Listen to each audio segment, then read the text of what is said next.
individuals within the Kalani constituency who would be taken or cut or removed from the Kalani constituency after this debate is completed and the resolution is passed. I'd like especially to thank them, Mr. Speaker, because they have supported me throughout my tenure in the Kalani constituency. I've gotten their complete cooperation, and they have been responsible for helping to build Kalani into an excellent and a great constituency as we see today. Those areas that would be removed from Kalani constituency, Mr. Speaker, whom I thank tonight, are Skyline Lakes, Prospect Ridge, the western section of Skyline Drive, Highland Park, Highland Terrace,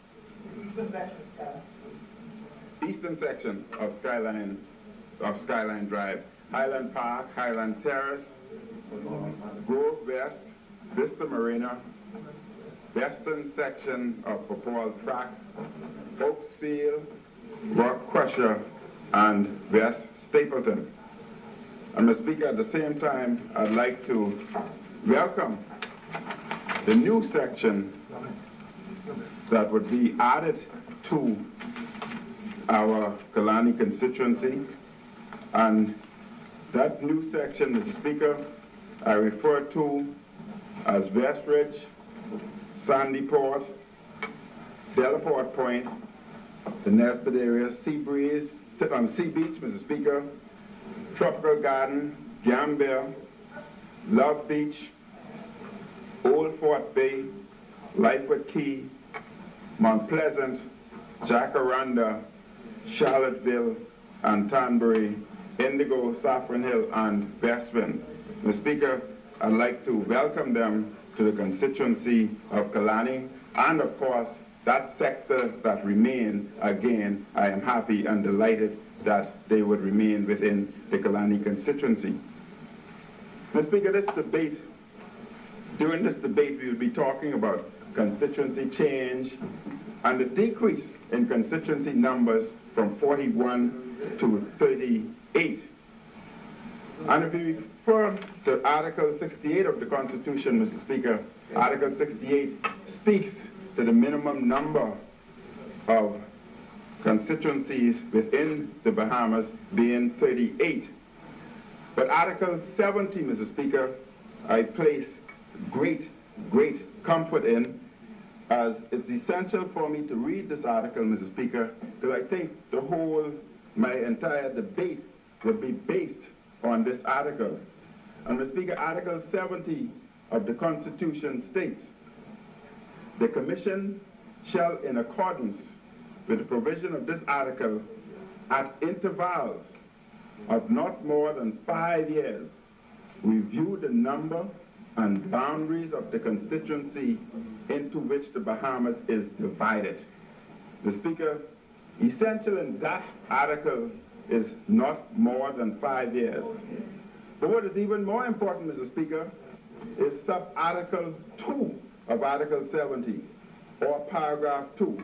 And Mr. Speaker, I read again, and that states, in carrying out a review for the purpose of this article, the Commission shall be guided by the general consideration that the number of voters entitled to vote, for the purposes of electing every member of the House of Assembly shall, so far as is reasonably practicable, be the same. That is essential, Mr. Speaker. The number of voters be the same, so far as reasonably practical.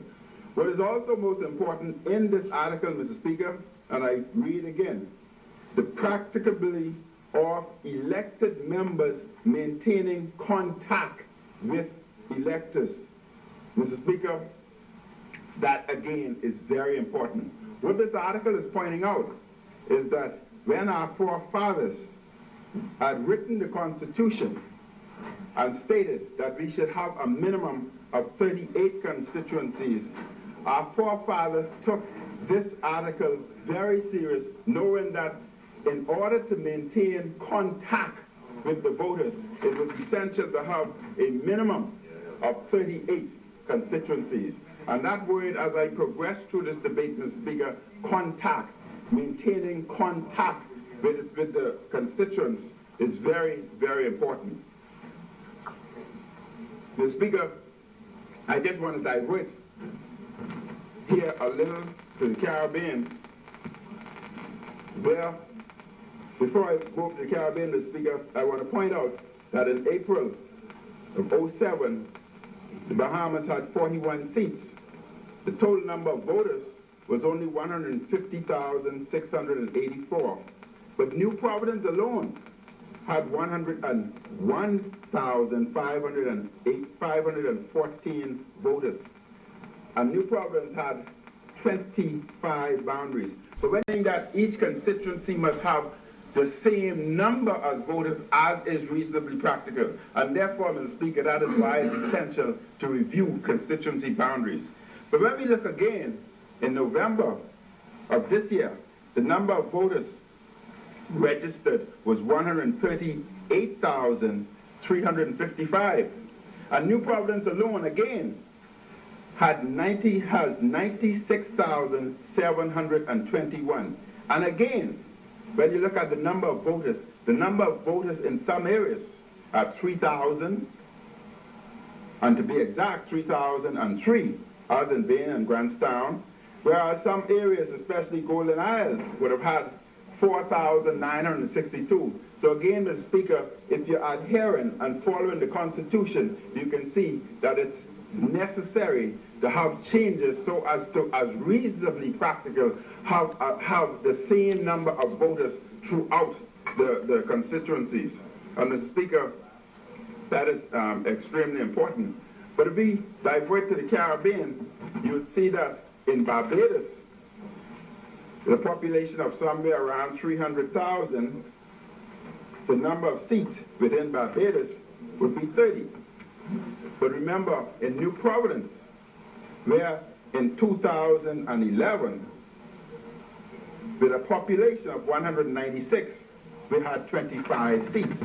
And Mr. Speaker, you look at Trinidad, the number of voters in Trinidad being 1 million, but Trinidad has 36 seats. So, Mr. Speaker, it is essential, and it's very evident that change obviously had to be made. It was essential to make the necessary changes so as, one, to ensure contact with the constituents, and two, to ensure that there's a balance of voters throughout the constituency. Madam Speaker, I always refer back to a quote by John F. Kennedy, the late President John F. Kennedy from the United States, who said that change is the law of life, and those who look only to the past or present are certain to miss the future. Mr. Speaker, as we move into the future, it's essential that we have change with the boundaries. We have change, we experience change with population distribution, and in order to maintain contact with the constituents, change is inevitable. Mr. Speaker, the Constitution speaks of contact. It speaks of the Member of Parliament making contact with his constituent. But what the Constitution did not spell out, it did not spell out what type of contact. But when the Constitution was written, there was only a limited type of contact, essentially personalized door-to-door walking about contact. That was all that was available at that time. But when you look today, there's physical contact, there's mental contact, there's digital contact, the digital revolution that we see today, which was not here yesterday. Then there's contact today. There's contact today by office, by having an office, Mr. Speaker. And Mr. Speaker, I must congratulate the F&M government who had the foresight to recognize that it's essential in keeping with the Constitution, it's essential to maintain contact for individuals to have office. And the F&M government in 1997 made it possible for each constituency, each member of parliament, to have a $1,500 a month allowance so that he can have an office space open, so that he can make contact every day, he or she can make contact every day with his constituent. That, Mr. Speaker, I think was very futuristic, and that points to the change that we speak about. But, Mr. Speaker, 38 constituencies was essential yesteryear, because the type of contact being made at that time was limited. But as we move, Mr. Speaker, and we talk about change, we must recognize that constitutions sometimes change. And, Mr. Speaker, one should not be surprised if at some later date the Constitution is changed because of the evolution and the change of contact, of methods of contact. And one should not be surprised if one day the number of constituencies within New Providence decrease, because the method of contact would not necessarily be walking, but the next method of contact would be via office. The method of contact would be via the digital revolution, be it by Facebook, be it by Twitter, be it by email, be it by text messages, be it by telephone, and who knows what else tomorrow. And therefore, Mr. Speaker, when our Constitution was put together, our forefathers thought about it, and that's why they made it essential. They ensured that they kept it here, maintaining contact with the electorate, maintaining contact with the constituents. And, Mr. Speaker, they recognize, and that's why from time to time we have referendums. They recognize that as change occurs, as was pointed out by the late President John F. Kennedy, as change occurs, so must we. And therefore, one should not be surprised at some time in the future, one may see a decrease in the number of constituencies within New Providence. Mr. Speaker, as the number of seats decrease, from 41 to 38, and the number of seats decrease if there were some referendum from 38 below, but let's deal with today. As the number of seats decrease from 41 to 38, you would find that there's a savings. But, Mr. Speaker, yes, there's a savings, and no, there should not be a savings. And I want to explain that. Mr. Speaker, as we take the savings and we talk about making contact with our constituents, and we talk about accountability, it means that we must, thinking of the future, we must one day eventually take it even further than what was done by the FNM government, by this government in 1997, when we made constituency allowance possible for each constituency.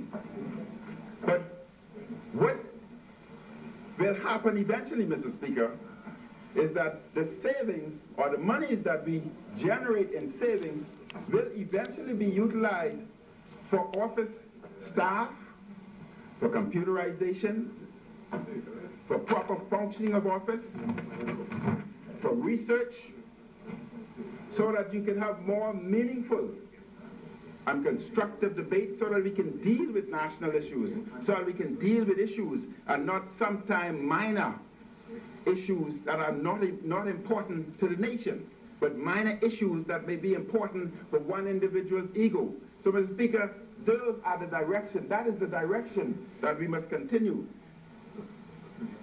Mr. Speaker, we must advance the country, and that is what is pointed out in this Constitution, Article 70, Sub-Article 2. That is what was meant here, Mr. Speaker.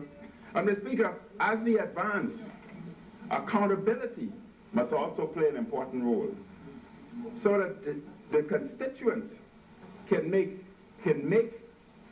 a decision as to whether or not that representative, taking all factors into consideration, whether that representative is representing them properly. And Mr. Speaker, therefore, it's only a matter of time before we make a paradigm shift. A paradigm shift where the people, the constituents, recognize that they are the employers and we, the members of parliament, are the employees. And Mr. Speaker, that is where we should be going, and that is where we will eventually be going. And as individuals recognize that we are the employees, they would recognize that we have a 5-year contract, and they can make a decision to terminate that 5-year contract when that 5 years up. That's accountability, Mr. Speaker, and that is where this entire issue, this entire debate in this country will be moving and eventually can move. But Mr. Speaker, when we talk of contact and accountability, it means that each member of parliament must move utilizing the contact of the day, utilizing the contact of tomorrow, must move within each constituency and have a plan. You must present a plan to your constituents so that at the end of 5 years, you can properly be evaluated, where determination can be made, just like we have today, the party's manifesto, be it the FNM manifesto or the PLP's plan. That is a plan. And you can be judged and graded on that so that proper determinations can be made. Mr. Speaker, that is where this entire debate is going. Mr. Speaker, I must say, Mr. Speaker, that when one looks at the world trend in the financial situation today, what's happening with first world countries, and we are considered a third world country, what's happening with first world countries, Europe, Greece, Italy, etc., where the financial sectors are collapsing, where members of civil service, police, teachers, etc., are being laid off. I must congratulate the Prime Minister and this government, who as a third world country did not lay off one police, did not lay off one member of the civil service. Mr. Speaker, as a third world country, we, I must say, is doing very, very well. Mr. Speaker, I want to conclude by saying many voters exhibit cognitive deficiencies known as hindsight bias, as it is assumed that a realized outcome is more foreseeable than it actually is. And it is at this moment one's fate is determined, as the decision is made to re-elect or replace an incumbent.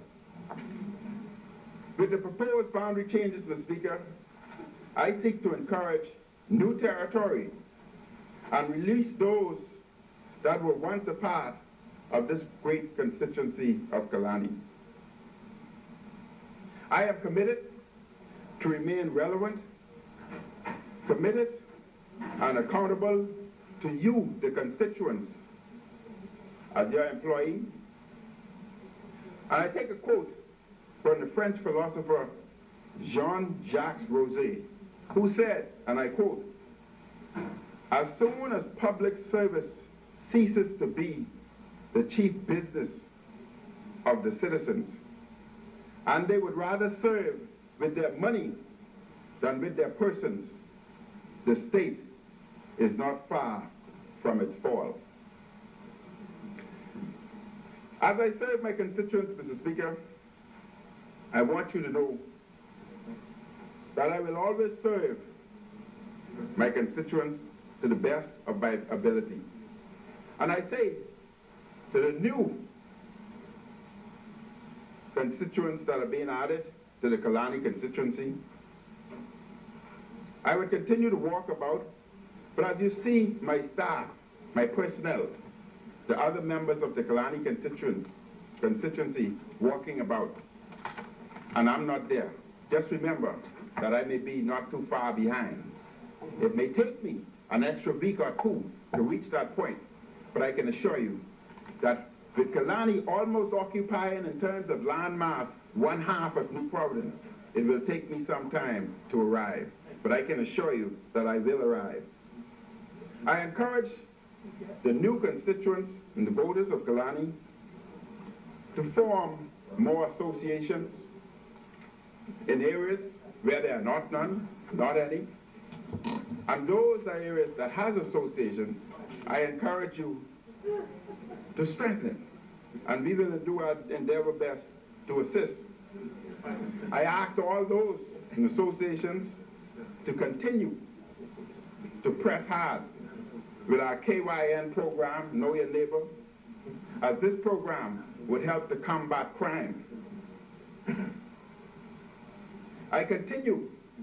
I want you to continue to be connected, so that you would be connected via the internet, as is done today in the Killarney constituency, so that you would be well informed about events that occur not only in the Bahamas, but in the Killarney constituency, but government events, non-government, about the availability of scholarships, employment opportunities, business opportunities.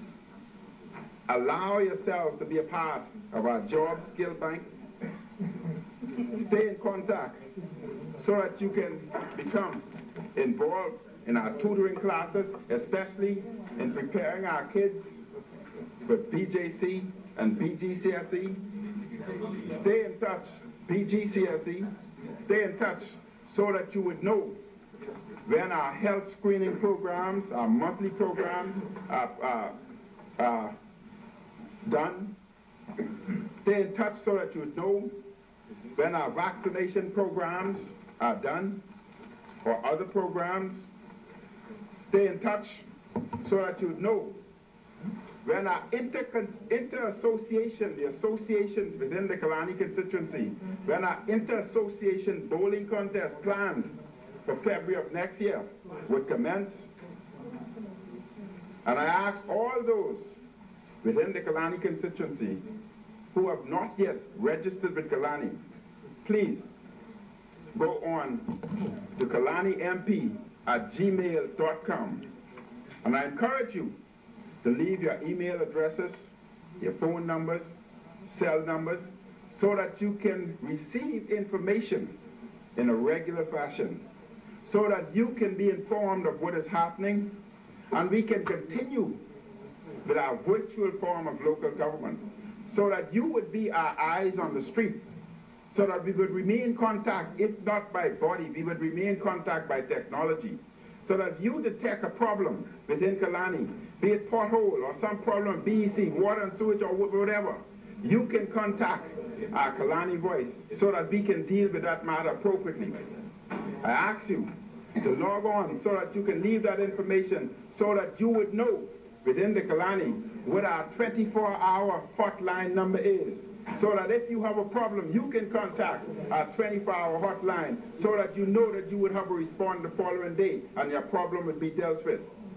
Mr. Speaker, I welcome those individuals who are being added to the Killarney constituency, and I ask them to go and regularly read the KillarneyVoice.com so that you can receive information as to what is happening within the Killarney constituency and even within the Bahamas. I ask you to be a part of this great constituency of Killarney, and you are all welcome. Let us all work together to make Killarney the greatest constituency here in the Bahamas. Let us not miss the future. Be a part of the change, and let us in Killarney lead this change. Mr. Speaker, Killarney supports this resolution.